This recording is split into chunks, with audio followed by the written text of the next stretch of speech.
8-year-old girl next door just broke my heart. Some backstory. I'm a 24-year-old guy. I love tooling around on old cars. Something I've done together with my dad since I was a kid. He was all too happy to have me carry it on. So I work your typical 8 to 4 or 5 schedule. And quite often I'm in the garage after work fixing up this old Mustang I've been on for the last 2 years or so. A completely unrestored 65 Mustang that my dad has had for years. To take on now that I'm out in the world. That was a special moment. So one day, I started leaving the garage door open. And it's to the front so pretty much everyone can see what I'm doing. People stop by, chat, say hello. It's great. I always love to chat it up. Especially older folks that are happy to see a young guy getting his hands dirty working hard on a classic. So about a year ago during the summer, the neighbor's mom asked if I could look after their little girl Rachel. A quiet little girl that always seemed well behaved. I didn't mind, but I said I'm really committed to working on this car. If you feel good enough to let her over here while I'm working on the car, not a problem. Turns out they're going through a divorce. The dad works the 3rd shift, the mom's got a part-time gig, evening hours just aren't good for them. Okay, so this starts, and it goes fine. She's quiet, usually reading books or watching the TV I brought out so she would be around me. I always made sure to be courteous, firm, and try out dad humor every now and then. Well, she starts to come out of her shell after a while and it was a joy. I still remember when she first asked about why I was working on the car. Why are you working on that car when you have one that's newer and works? Well, this car is about 45 years older than the other one. It's a classic. She'll be much prettier when I'm done with her. I've been sitting in the garage helping my pop since I was younger than you. I always wanted to be like him and so I'd sit and learn and eventually he let me help.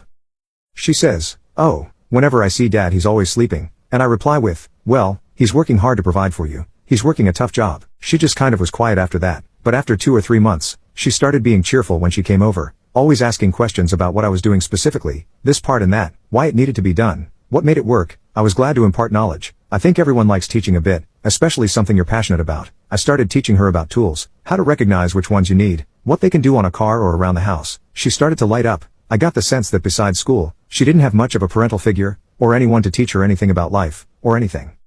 One time my dad visited in his 66 GT convertible, and I took her for a ride in it. I'll always remember how she smiled, saying, is this what yours is going to be like? Should be, but mine's a coupe so it won't be quite as nice. No, yours will be much better, cause we've been doing it. My chin started to wobble and I just smiled and said you're right, it will be.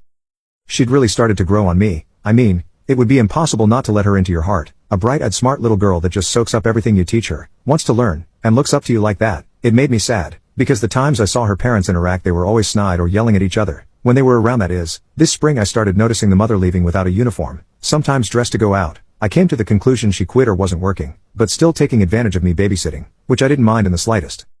Sometimes Rachel would be quiet more when she came over, but I always waited until she would open up. She'd let out tidbits like, Mommy woke me up late at night, she was acting funny, or, she came home with someone that wasn't daddy, or the like. It would pierce my heart, but I didn't know what to do except keep being a safe harbor for her of sorts. She started hugging me more often, squeezing me as hard as she could. I'd always get a lump in my throat.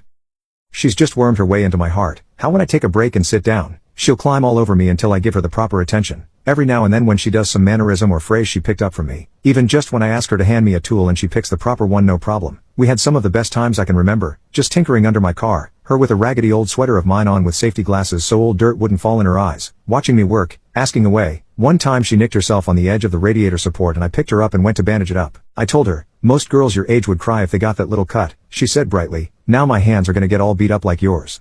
I didn't even know what to say so I burst out laughing, plus another lump in the throat, and hugged her and said, you're the best little girl in the world, you know that?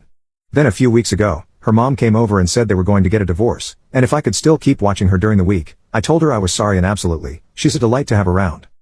Yesterday she was morose, and quiet unlike she had been in a long time. Turns out her parents will be separating and they'll have to move soon. She started crying and hugged me, asking if it meant she won't be able to come over anymore. I started tearing up a bit and choked out, I don't know Rachel, I don't know, I hope you can. I love you, you know that, you're the smartest, cutest, best little girl in the world and I love you. She just cried all the harder and said I love you too. She even asked if she could stay with me. Again I said I don't know, but I don't think it's in the cards.